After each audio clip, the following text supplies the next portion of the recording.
Hey guys, welcome back to Somebody Studios, and in today's video I'm going to show you how to make this simple sunset illustration, and we can make this in less than 10 minutes. So let's start. Start with a rectangle, choose your base, whichever color you want. I'm going to go with the orangey base. Now add a linear gradient on top of it. Choose the two colors that you want. I'm going with a dark orange and a dark red. Next, add another rectangle for the base and a circle for the sun. Move the circle behind the rectangle and add a radial gradient there. In the middle, make sure you add a brighter color, and on the sides, add a deeper color just for that sunset look. And we will change these colors as we go forward. Okay. Now the next thing I'm going to do is change my linear gradient to a radial gradient for my rectangle on the base as well. And then I'm going to move the gradient up to close to the sun.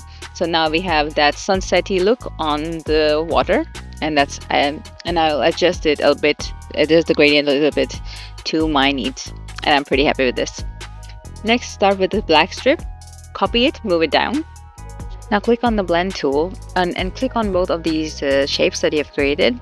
This will create a seamless blend of these shapes, and then you can also specify them by double clicking on the blend tool and then specifying the number of steps that you like in between them.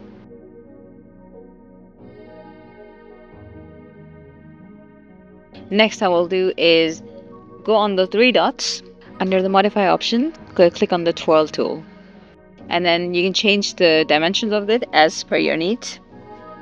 And then what I'm going to do is give these lines a twisty look to them. You can also adjust the shape to your needs if you just press Alt, and then you can move your mouse up or down, and then just drag it around your shape to give it that interesting wavy look.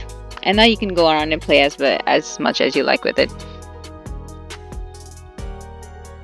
Once you're happy with that, I'm going to compress it down so we can have another layer of the same thing.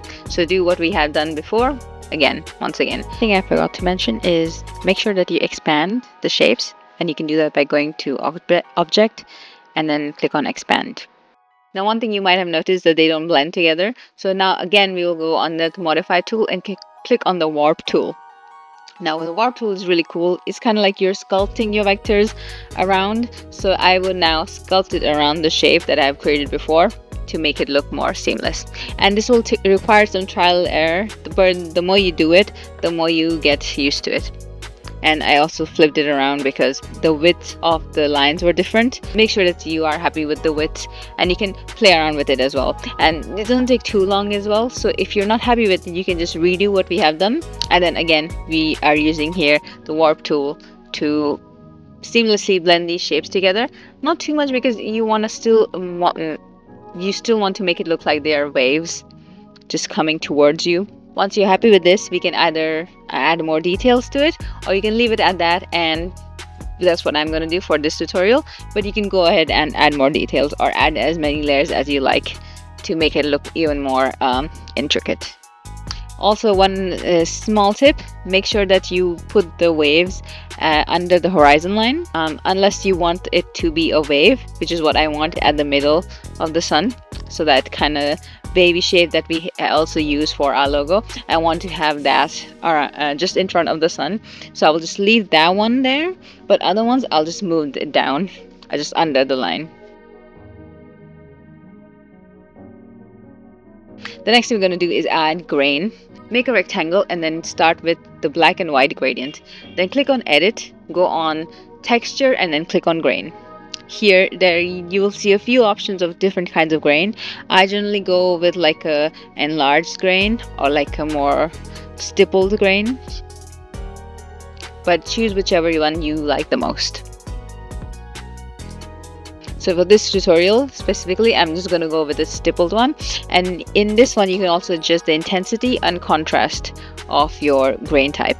I'm going to go with an intensity of 42 and contrast of 10. What you can do is once you move it around, you can see that this moves with the shape. So that's what we're going to do. I'm going to put the same shape on all the layers that I have and add grain on top of that. But you can also do it at the end. You can just combine all the shapes together and just add a grain at the end if that's what you want to do as well. Now select both the layers, go on opacity and click on make mask. Now invert the mask if you like, and then you will see that stipple texture has been taken by the layer on the bottom. And now paste it on top of the original artwork and then change the opacity to multiply to add that textury look on it. And then I will do this again and again for all the different shapes.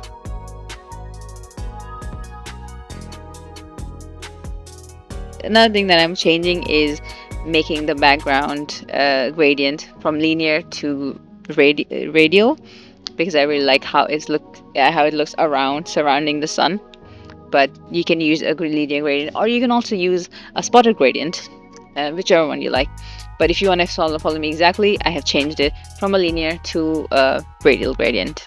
And another thing I do always is adjust my gradients to what I think looks best at the moment. But you can play around with this as well. The more you do that, the easier it will get. And then finally, I'm just going to decrease the size of the sun, and that is it. And another way that I always like to look at my final results is just if you go on view and then click on trim view, so anything that is outside the artboard gets cut off. This was a simple tutorial on how to make the sunset scene, but that's it. Thank you so much. Bye.